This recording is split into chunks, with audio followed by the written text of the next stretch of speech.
What's up, Unbroken Nation? I'm super excited for today's show. Today, I'm having actress and comedian Chelsea London Lloyd come on to talk about healing grief through comedy.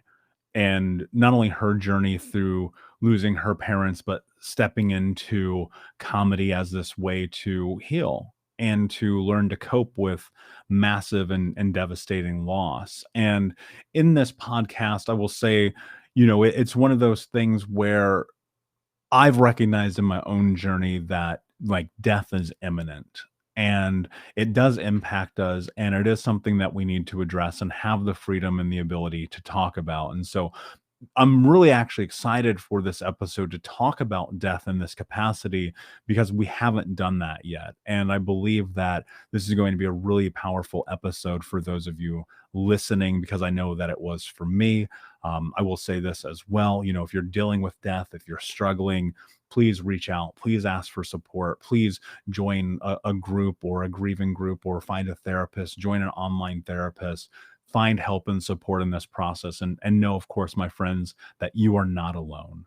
So without further ado, here's Chelsea London Lloyd, and let's get into the show. What's up, Unbroken Nation? Hello, my friends. I'm Michael Unbroken, host of the Think Unbroken podcast and founder of thinkunbroken.com. And I'm honored to be your trauma coach and mentor because I believe that everyone is capable of getting unstuck, cultivating self-love, and becoming the hero of their own story. I believe that when implemented correctly, the practical tools and education you will receive from this show will help you lead an unbroken and extraordinary life. I believe that no matter what we come from, that we all have the ability to choose ourselves first, to create and manifest a powerful and grace-filled future and love the reflection in the mirror. I believe that every day is a day to grow, learn, heal, and change. That's why I started my company, thinkunbroken.com, which is an online training and healing and personal growth platform where you get everything that I know about how to get motivated, be accountable, get out of the vortex, and become the hero of your own story through community, connection, and commitment. For more information, visit thinkunbroken.com. Please listen closely as you may learn just one thing that will help you be unbroken. And please share this episode with at least 3 of your friends because we all need community and connection in our healing journey. And be sure to DM me and tag me on Instagram at Michael Unbroken so that I can say hi. I just want to thank you again for being a part of this, for listening and being a member of the Unbroken Nation. Now, let's get into today's show and make the world unbroken.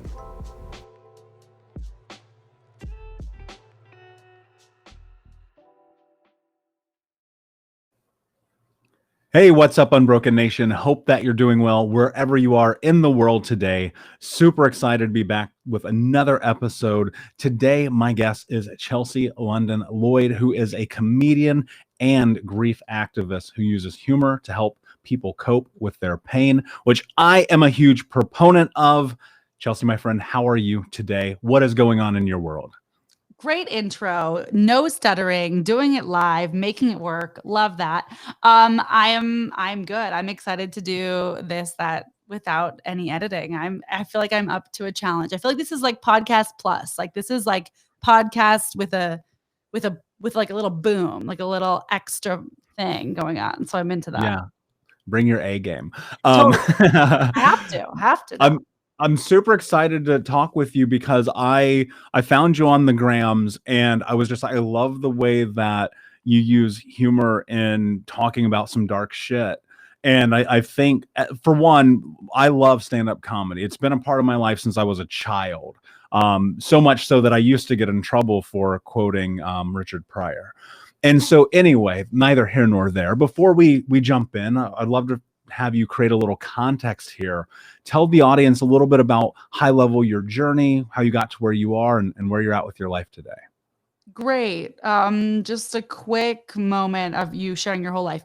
No pressure. No, I'm from the Bay. I've been in LA a long time now, from USC Theater School and beyond, and I've been pursuing comedy for many years now. I do stand up. A couple shows I've done as an actress are Barry and Schooled on ABC, and then certainly have a lot of tales about the things that I almost was on and then wasn't, and the whiplash of what that looks like. And I host the comedic grief podcast, Dying of Laughter, where every week we interview comedians and wellness experts about the losses of their parents and siblings. So I'm super excited to speak with you on my show soon enough. And I'm also volunteering as a grief counselor and mentoring a 9-year-old through her grief in a one-on-one mentorship program. And I just got back from a week-long grief camp where I was grief counseling there. So I have the comedy aspect of my life, the grief aspect of my life, very different things. And then the podcast is the intersection, but happy to talk about both, neither, all of them, none of them, all of the things. Yeah. Well, if we talked about none, then the show would be over. It's over. Goodbye. Thank you so much for having me. This was truly a blast. We appreciate you. I think that where I'd like to start, because I believe that it's very important, is to look at and discuss and talk about what grief actually is and means.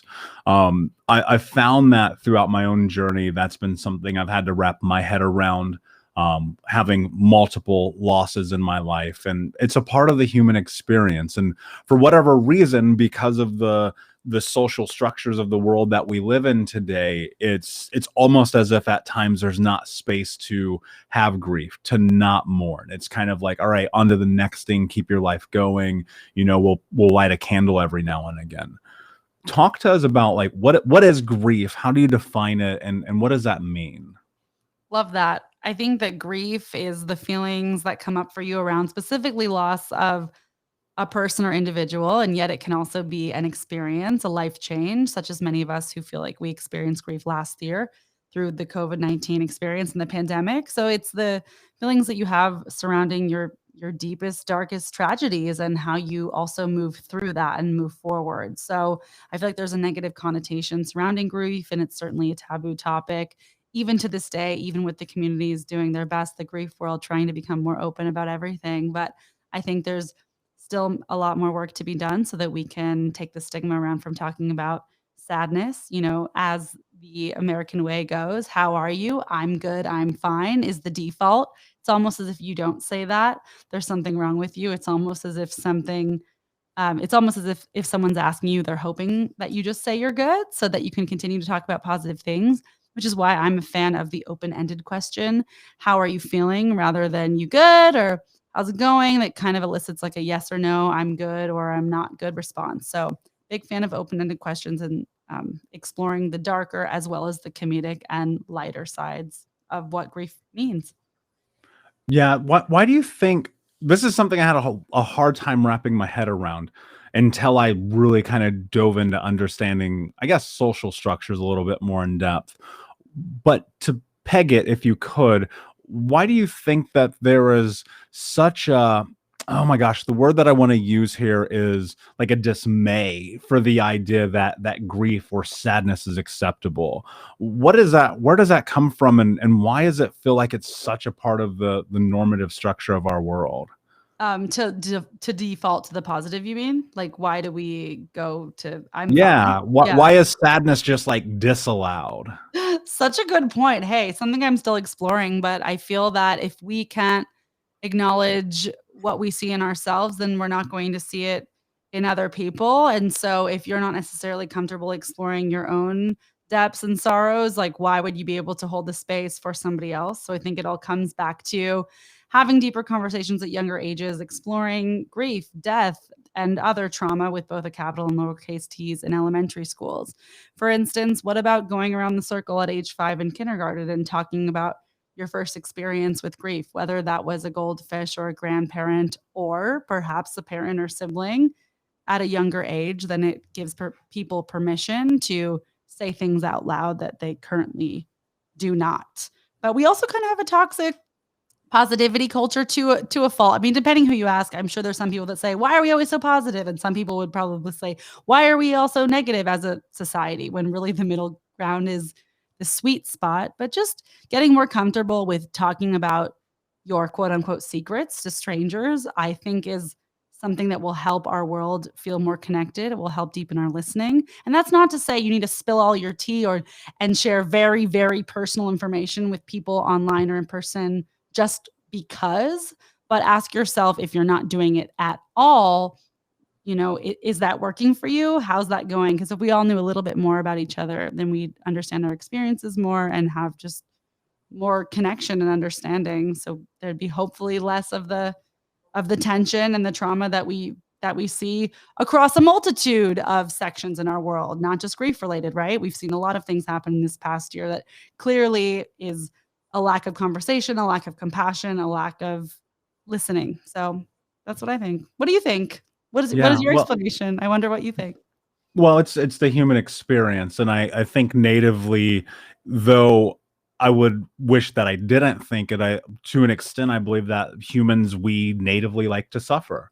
Mm. I think there's something about that is ingrained in us where we go, it just should suck all the time. And I'm like, I don't know if that's necessarily true. And so, I think that a huge part of it, which you did touch base on, is the fact that we're not having the open conversation around these things. There's no safety in talking about it. And you have these experiences when you're young and there's death that is around you, and people go, either A, like, okay, it's fine for a day and a half, eat this casserole, let's move on.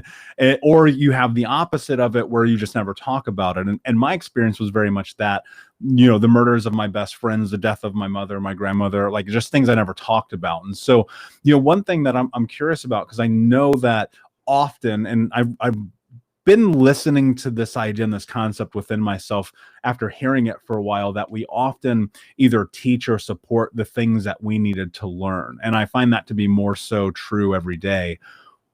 What was your experience to get to the place you are right now in terms of loss and grief in your life?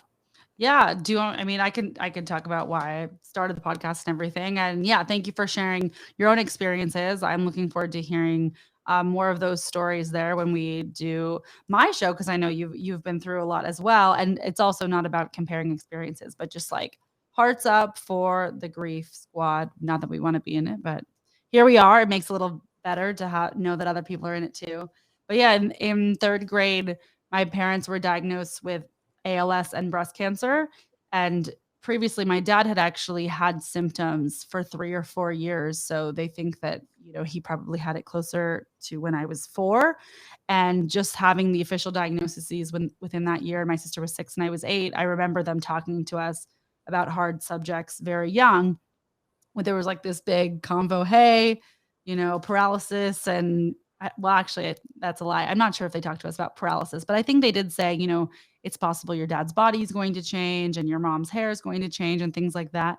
And I became really interested, not just about what they were saying, but how they were saying it and how it felt very unnatural and uncomfortable to talk to us about it. I remember that clearly. I don't fault them. These are big topics with young kids, but it became a part of my life, for the rest of my life and through today. So my dad had ALS through when I was like the day after I turned 19, when I was a freshman at USC, and he was paralyzed for over a decade. He moved into a care home when I was 12, and he lived there for the rest of my life. So I would travel, 45 minutes to see him like once or twice a week, and just seeing it all. I mean, it's really all inspired by that experience, seeing someone's life completely shift. You can't necessarily work. I mean, you can't. Many people's lives change for so many reasons. You can't feed yourself. You can't take a shower. I mean, paralysis is a big deal, and also the interesting experience of not being paralyzed and then being paralyzed almost overnight. And yet, it took a few years till he couldn't move at all. So I remember him walking around, without the uses of his arms, but he could walk. Then he couldn't drive, and it was kind of this slow progression of essentially his demise. Of I watched him die very slowly. So I think that really inspired me to search, right? Like what is the meaning of life, and what is anticipatory grief, and why do I feel this way, and how does he feel? And he would be very open with me about the pain that he felt with, he was a lawyer and, giving that up, and then he kind of switched careers to do real estate stuff, and he was even doing some online stuff, and then eventually just you can't do even that. And he wrote a book about his life with his fingers and then with his toes for a while, and then he verbally communicated and someone else typed for a while. And then he lost his voice. So to be trapped inside your own body, I think, is one of the most tragic experiences that a human can endure. I am biased for having seen it, and yet even I, having seen it, cannot fully imagine it.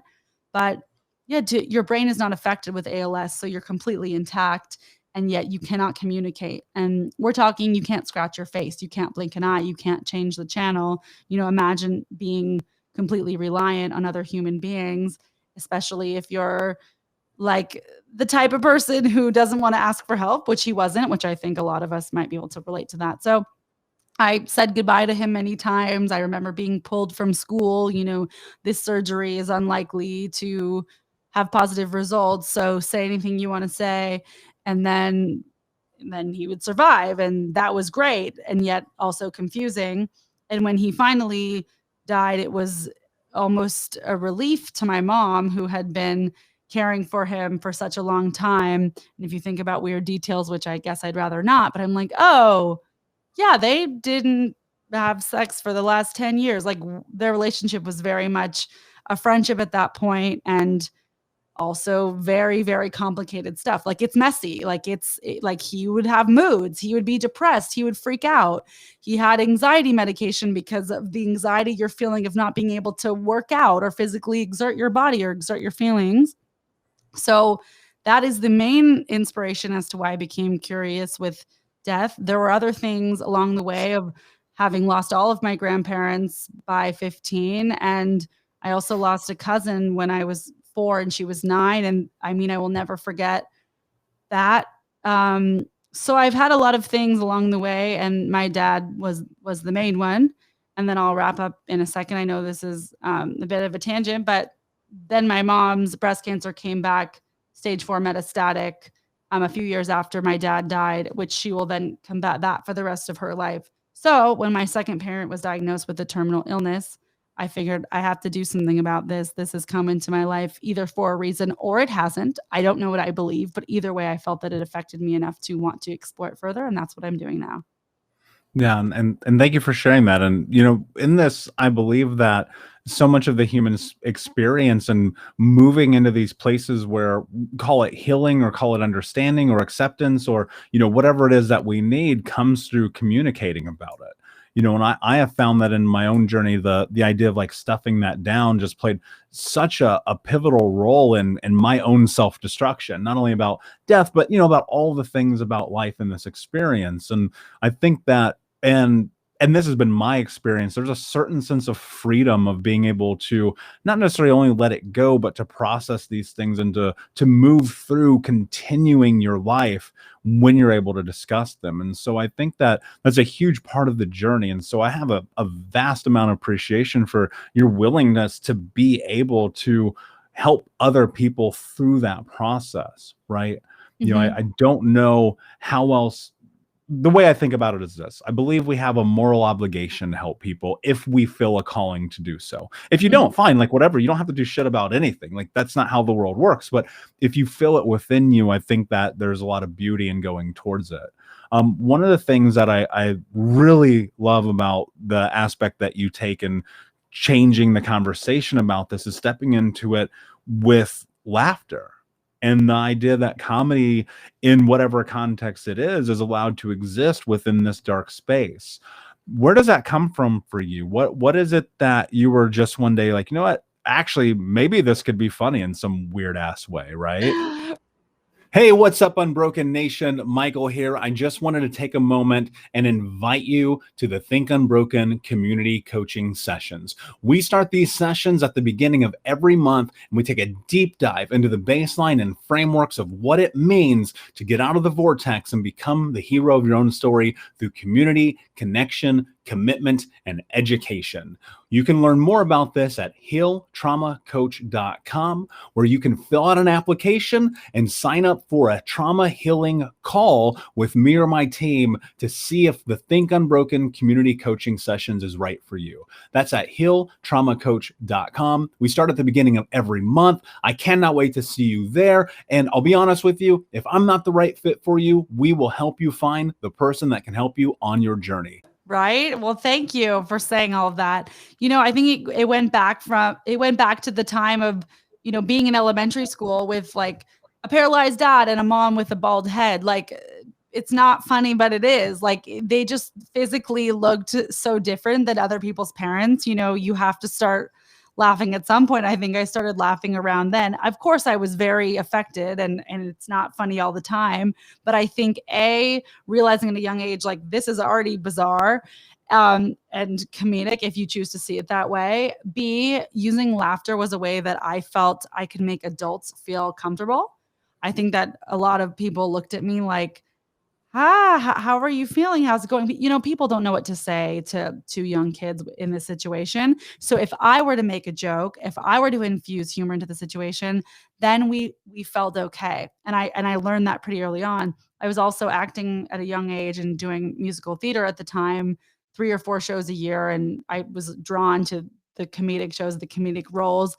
I think also because of my parents and their medical appointments, like, that was kind of like my daycare, my thing. So finding my people there, as well as along with just realizing that I have to tell jokes to make people feel okay, which, as a lot of comedians do, self-deprecation can be to a fault. You want to make sure you're processing your emotions in a safe way at some point, besides just putting yourself down.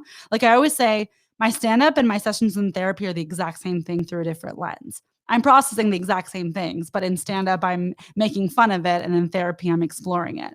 So I think we all have those two sides to ourselves. And also, for anyone who doesn't necessarily feel like they're resonating right now with the comedic lens on grief, I feel you. And I always say that comedy is tragedy plus time. That's a quote. I didn't come up with it, but it's true. The week, day, month after someone dies, there's not a lot of room for humor. And yet, depending on your situation, you might find yourself in a family who does crack jokes about it. Or if you don't, you might wish that you had.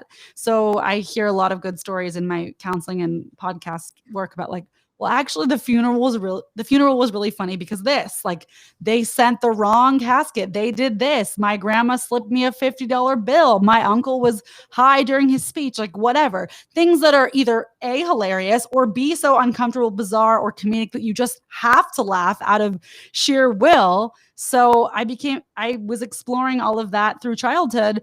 And then again, when my mom's terminal diagnosis came, and terminal is a word I don't like to throw out there out of fear or to be alarming, but for lack of better words, she received her diagnosis as to stage 4 breast cancer. She had first had it 17 years earlier. I mean, we were kind of like laughing out of disbelief. We're like, why is this happening again?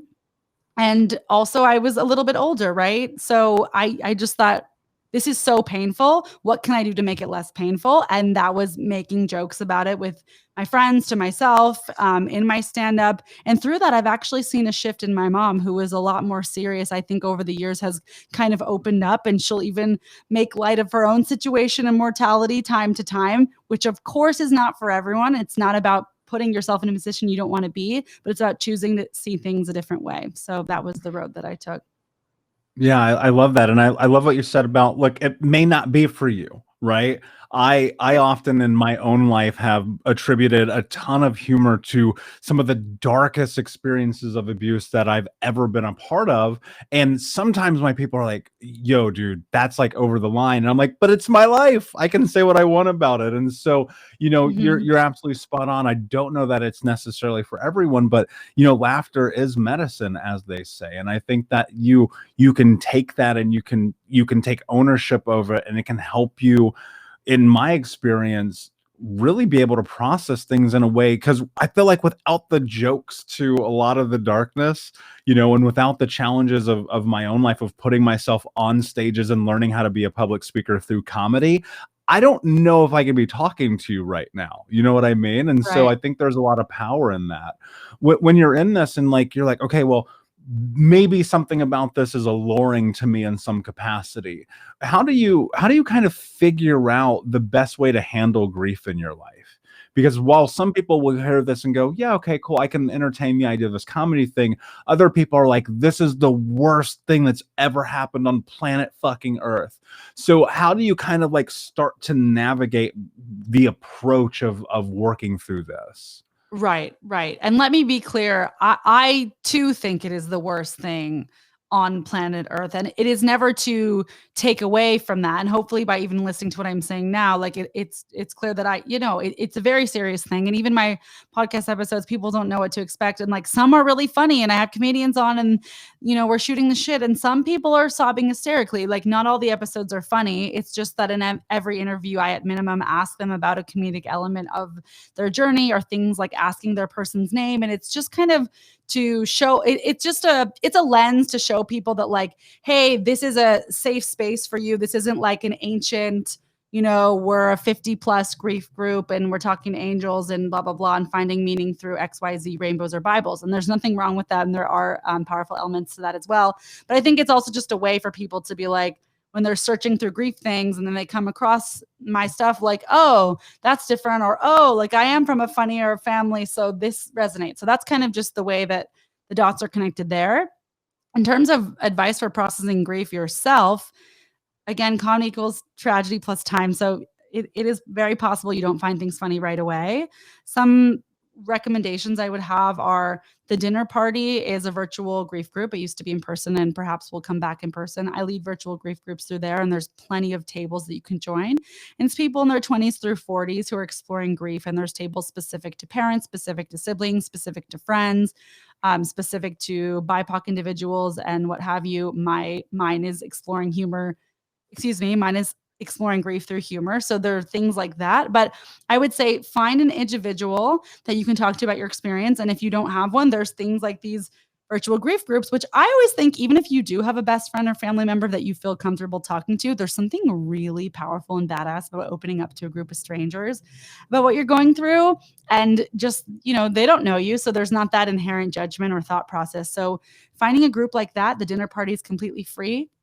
There's also a buddy system on there. So if you do prefer one-on-one, they can match you with someone who lost someone in a similar way to your own. I also recommend virtual therapy. I've been in virtual therapy for a year, or of course, in-person therapy is lovely too. I use the platform BetterHelp. There are many out there and they're popular for a reason. They're also more affordable. And if you are bedridden or disabled in some way, like my dad was, then there's possibilities for you to access therapy from your own home, which is really beautiful as well. I would also say just start to explore how you're feeling now and yet marking your calendar. I mean, this sounds bizarre, but like it's common to push your grief aside and figure like riding the momentum of life is something that we do. Like in college, I just rode the momentum of the busyness and craziness of college. I don't feel that I really started processing my grief till about 5 years later. And even marking your calendar with something as bizarre as like check in with self, check in with feelings, check in with grief, whatever you want to call it. You can also just put on your calendar butterfly and not tell anyone what you're doing and really take an hour a month, hour a week, whatever you can do and say, how am I really feeling about this? I'm a fan of the free write journal. I've resisted this for years. People say this, but it's true. Writing everything down, like literally as much as you can, setting a timer, they say for 10, 15 minutes and just going for it. I feel bizarre. I feel crazy. I don't know how I feel. I feel sad. I miss my person. I don't know what to say. This exercise is fucking stupid. Someone told me to do it, blah, blah, blah. Like you just have to get you have to get it out, and some people use exercise. Some people use journaling. Some people use like venting on the phone to their friend or whatever your thing is for you, you got to get it out because it will be trapped inside of you and it will come out years later. So the dinner party, journaling, there's a book called Modern Loss, Candid Conversations about Grief, Beginner's Welcome. I think that's a good beginning guide to exploring grief. You can also, my podcast has a lot of episodes of young people grieving. So if you just want to listen to other people's stories as a way to process your own, that's why I love podcasts. I know you love podcasts. You have a podcast. You can learn so much about yourself from tapping into someone else without having to cross the awkward barrier of like, hey, I'm so-and-so and my mom died and I saw your mom died. So like, let's chat. It's just like, you can listen to this person talk about their grief and learn what, hear what they have to say. And you can benefit tremendously from that way as well.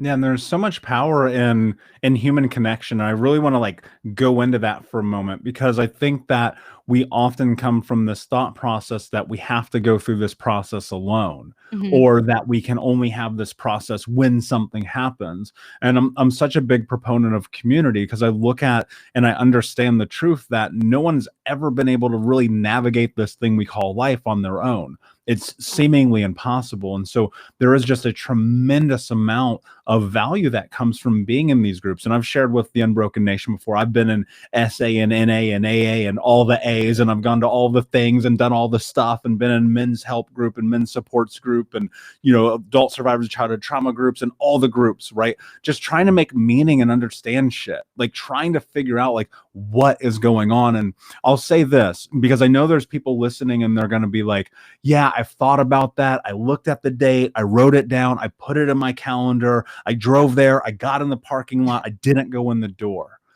One of the most important things is just going in the door, right? And the fear that comes along with that is, you know, I recognize that, I understand it. I would imagine that you would agree as well. We all have that fear of the judgment, the shame, of the guilt. But I have found walking in and being in those rooms, or picking up that phone, or writing that text, has been the difference between a lot of success and failure in my life. I love that. Thanks for sharing that about just getting in the door. It is in some ways the hardest part, but it's the best part, and it's something to be really you should be really proud of yourself if you do make that move. So I'm glad that you've shared about your own experiences getting in those doors too. Yeah, I agree. And people in those rooms are there to support you. That's why they're called support groups. Shocking. I know. It's like wild how they did that. It is. It is. So one of the things I'm curious about, and I have found that a lot of benefit comes from this idea of giving to people when you are at your lowest, giving to people when you're suffering, giving to people, you know, to help them even while you're through the process of helping yourself. And I know that you mentioned when we first began that you're helping this 9-year-old child go through this grieving process right now during this pandemic. What is the importance of giving for you, and what kind of role does that play in your life? Did you know that you can sponsor an episode of the Think Unbroken podcast?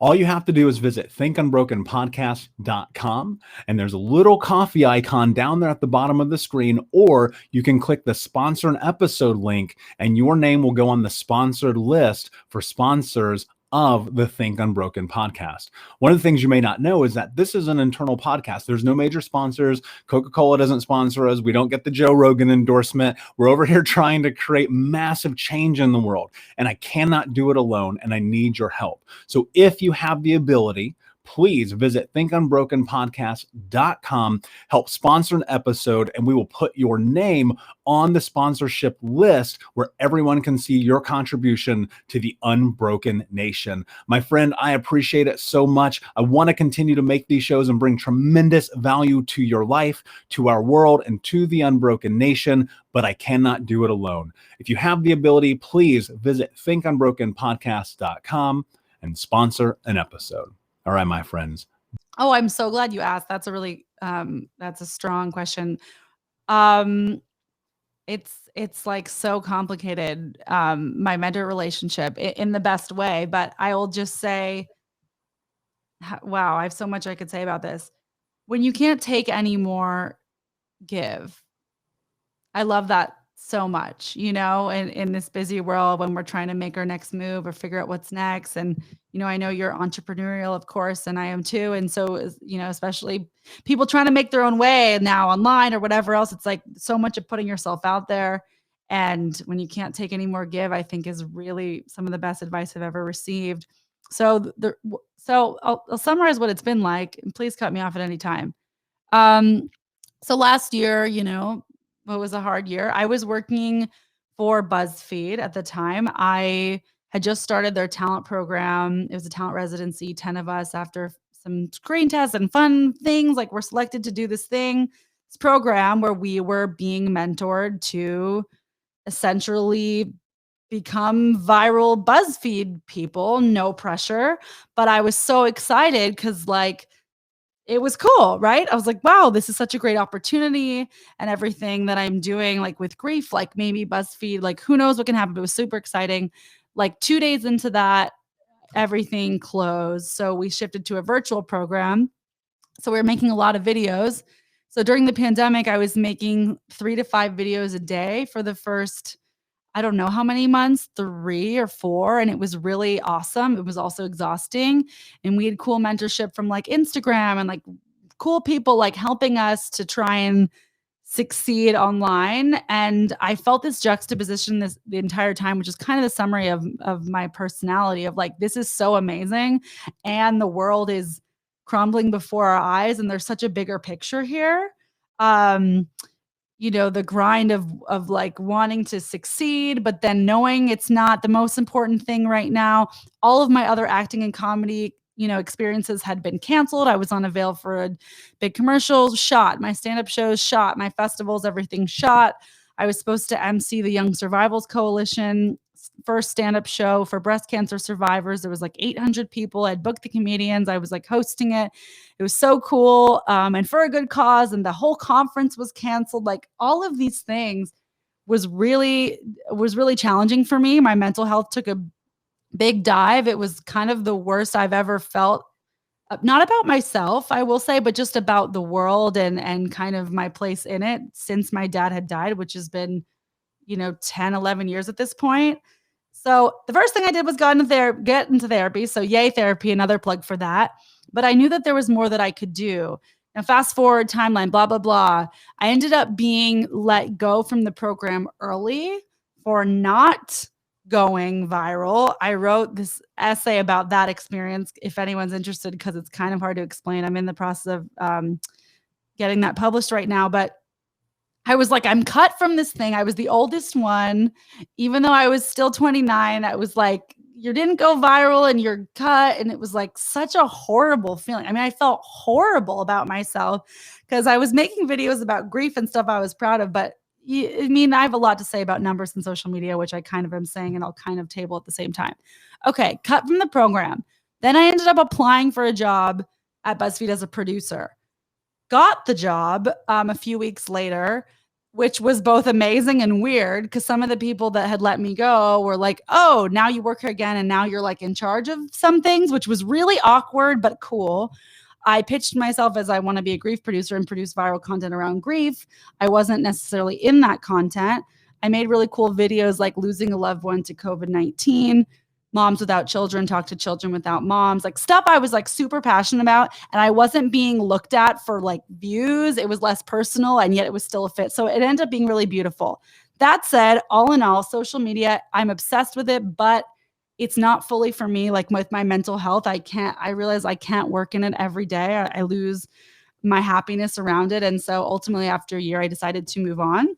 And in the depths of my like depression around what am I going to do? I had these cool opportunities and virality and weird, but like it was about grief, but like it was still superficial because sometimes I don't know. Sometimes I don't know how else to say it. Social media just is. I decided to enter a one-on-one mentorship relationship through Walk with Sally. It's the equivalent of Big Sisters, but for families impacted by cancer. They said, we have a 9-year-old child whose mom has stage 4 breast cancer. My mom has stage 4 breast cancer. I thought, this is rough, but I'm inspired. And they put us together and we started meeting every week on Zoom and then once a month in person at the time. Now we do more in person, but when it was all crazy McGee, and we would go for walks and we would go to the beach. And now since then we've done some more interesting things. We do like childhood yoga and art therapy and like shopping and beach days and all these cute things. And I became really close to her mom during the pandemic. It was the best thing I ever decided to do. I found so much more meaning than in my job. Of course, you have to have jobs too. So I understand the balance of it all. And I thought, this is what I meant to do. This is so rewarding.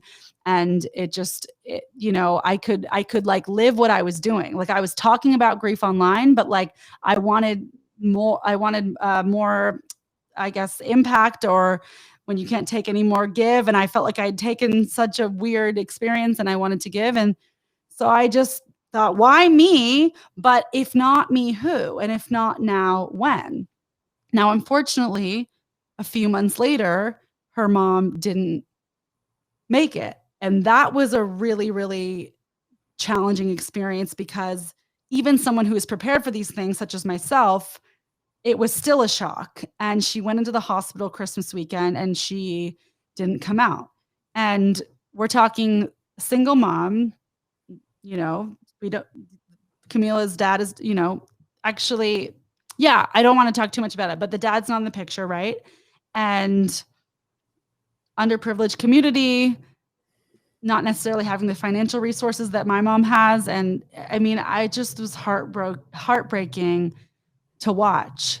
So I knew we were going to be matched to talk about breast cancer. I didn't necessarily know we were going to be matched to talk about grief so soon.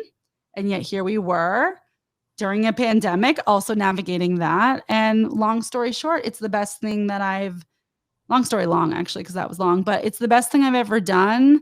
It's one of the most rewarding things of my life. We're still actively in touch. We get together all the time. We talk all the time. And everyone's like, she needs a therapist. Like, oh my God, this is wild. Well, guess what? I'm the therapist. Guess what? Not everyone has access to mental health resources. And there's so many, like, you know, cultural differences, like so many things standing in people's way. And it's not their fault, but just to even understanding what that could look like. So I felt like I had to really step up, and I just did. She called me when her mom died, and I was there the next day, and we did a beach ceremony and processed, and we continue to process. She's 10 now. And so that's a very long-winded answer, but that's what I'm doing right now. Yeah, it's powerful, and I think that there's first off, and there's something beautiful in it. So I'm proud of you for being willing to step into that, because we're faced with the opportunity to impact change in people's lives, and I think often it's lost on us the reality that a single person being impacted by what we can give them will pay dividends in ways that we can never fully understand. And so many people are like, yeah, but if it's not 10,000 people, why bother? And I'm like, well, maybe one person, right? Maybe one person. And I'm not saying don't help 10,000 people, like for sure do that too, right? But that's if you're called to it. That's if you see it. If it bothers you, if it keeps you awake at night, if you're like, I know I need to do this, then at some point, because I'm gonna assume you had fear in stepping into this, you just have to be like, fuck it, I'm going to do it anyway. Because the difference between your decisions in life, they play a huge role. One of the things as we start to tell off here that I'm really curious about is, as you step into what's next in your life, what's your mission around grief in this conversation? What is it that you want to try to accomplish with this? Wow, big question. Hey, no pressure there. What is your life's mission? I mean, and thank you for saying those nice things. I mean, I hope to continue elevating the mission of exploring grief through comedy specifically, and hopefully doing more. I have two different things that I do. I talk about it in my stand-up, and that's strictly jokes, but also would hope to continue the mission with exploring this in schools, like being booked to help kids in schools, being booked in personal speaking engagements, and continuing to explore this. Like for Fatherless Father's Day this year, I did an online workshop exploring grief through comedy, and that was just one of my favorite things I've ever done. So continuing that and continuing to show up each week on the podcast, much like yourself, and above all else, continuing the conversation.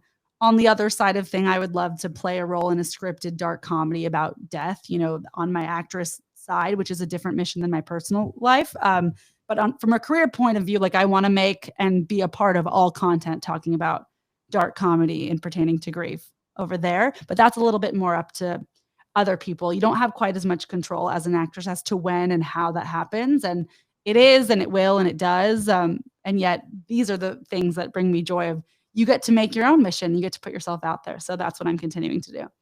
Yeah, I love that. There's always space for the parlay. You can chase the dreams and build the career that you want, understanding everything that you just said, and still spend all of your time over here trying to fulfill your soul. And hopefully you do both at the same time. In my experience, I think it's possible. As I always tell everyone, a little patience, right? My last question for you, before I ask you my last question, can you tell everyone where they can find you? Sure. Yes, I'm on Instagram at Chelsea Who Else, like that's who else but Chelsea. You can also Google Chelsea London Lloyd. And then my podcast account is the Dying of Laughter podcast on Instagram, or the Dying of Laughter podcast on all the podcast places. Or on Facebook, I'm starting to blog more, and I actually just got verified on Facebook yesterday. So that was kind of exciting. Cool. Awesome. And I will say this for the people listening right now, because I know I'm talking to you, the person listening who's like, none of that was funny. Yeah, go listen to the podcast. So my last question for you, my friend, is what does it mean to you to be unbroken? Ooh, love that. Yeah. You're like, I thought this was supposed to be funny. Yeah. You can also Google like Chelsea Lloyd stand. Like you can see the other side of it and then maybe it'll make more sense. But I like to keep it real on the interviews. What does it mean to be unbroken? To be unbroken means to rise up with resilience and continue forward through the face of adversity and dark times. I love it. Poignant, simple, beautiful. Chelsea, my friend, thank you so much for being here. Unbroken Nation, thank you for listening. Please like, subscribe, comment, leave a review, tell a friend. And until next time, my friends, be unbroken. I'll see ya. Unbroken Nation, hope that you just got a tremendous amount of value from today's episode.